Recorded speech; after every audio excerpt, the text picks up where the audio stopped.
Bonjour à toutes et à tous. Aujourd'hui, on va décortiquer une technologie qui fait pas mal de bruit, SpaceTimeDB. Sa promesse est assez radicale, simplifier à l'extrême la création d'applications et de jeux en ligne. Comment? En s'attaquant au plus gros morceau, l'infrastructure serveur. Et pour bien comprendre d'où on part, cette citation de Jonas Tyroler est parfaite. Pour beaucoup de créateurs, et surtout pour les indépendants, le back-end, le côté serveur, c'est une montagne, une barrière technique qui peut vraiment tuer un projet dans l'œuf. Le vrai problème, c'est ce grand écart permanent. D'un côté, il y a ce qu'on aime faire, coder la logique de l'application, créer les fonctionnalités. Et de l'autre, il y a tout le reste, la gestion d'une infrastructure qui est devenue incroyablement complexe.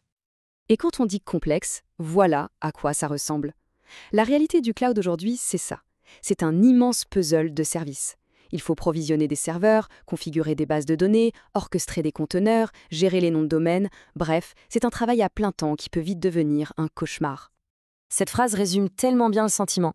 On est en plein dans le code, dans le flow créatif, et là, il faut s'arrêter pour aller cliquer dans les méandres d'une console d'administration. À ce moment-là, c'est vrai, toute la magie de la création disparaît. C'est face à ce constat qu'une idée un peu folle a commencé à germer. Une idée qui est au cœur de SpaceTimeDB. Et si on arrêtait de penser le cloud comme un assemblage de pièces détachées? Et si on le voyait plutôt comme ce qu'il devrait être, un seul et l'unique ordinateur géant? Parce qu'au fond, le rêve de tout développeur, c'est ça. C'est de pouvoir se concentrer uniquement sur son code. On écrit son programme, on appuie sur un bouton pour le lancer, et c'est tout. Fini les serveurs, les bases de données, les déploiements compliqués. Et c'est là que SpaceTimeDB entre en scène. C'est l'outil qui a été pensé pour faire de ce rêve une réalité. Et pour ça, il inverse complètement la logique habituelle. D'habitude, le code appelle une base de données. Ici, le code tourne à l'intérieur de la base de données. C'est un changement de paradigme total. Alors, ok, l'idée est séduisante, mais comment ça marche concrètement?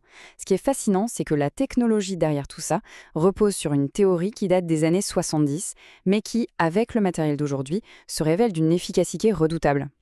Pour bien comprendre, il faut faire un petit bond dans le passé. À l'origine, les données étaient organisées avec ce qu'on appelle des pointeurs. En gros, un pointeur, c'est une adresse. Il dit exactement où, physiquement en mémoire, se trouve une autre donnée.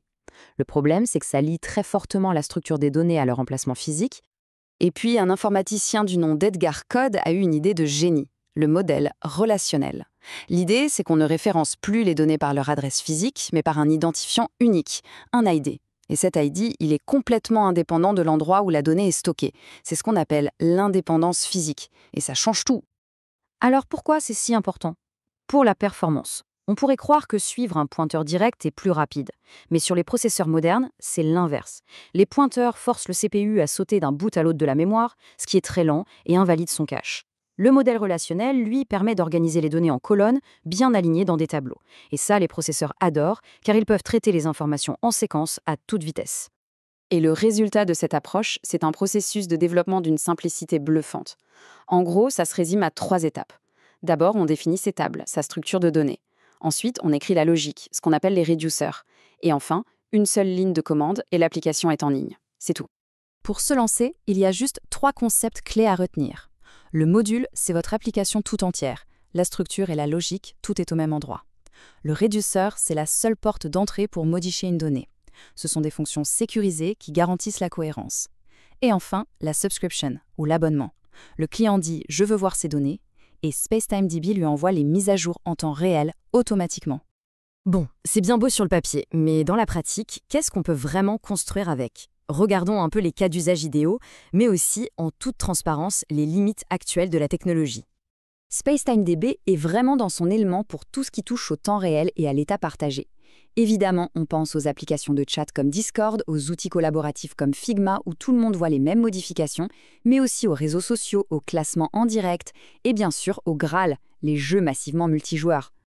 Par contre, il faut être réaliste, il y a des domaines où c'est encore un peu juste. Par exemple, des simulations physiques très poussées, comme dans un jeu Unreal Engine, c'est compliqué à gérer entièrement dans la base de données. Même chose pour les applications qui doivent faire constamment des appels à de nombreux services externes. Mais l'équipe y travaille. Pour un exemple concret qui en jette, il y a Bitcraft. C'est un MMO entièrement bâti sur SpaceTimeDB. Tout l'état du jeu, du mouvement d'un joueur à la position de chaque arbre, est géré dans la base. Et le plus fou, c'est qu'ils peuvent publier des mises à jour de la logique du jeu en direct, sans jamais redémarrer les serveurs. C'est une petite révolution. Finalement, tout ça nous ramène à la promesse des départs, à la proposition de valeur centrale de SpaceTimeDB. Permettre aux créateurs de se concentrer sur une seule chose, le code, en faisant complètement disparaître la complexité de l'infrastructure.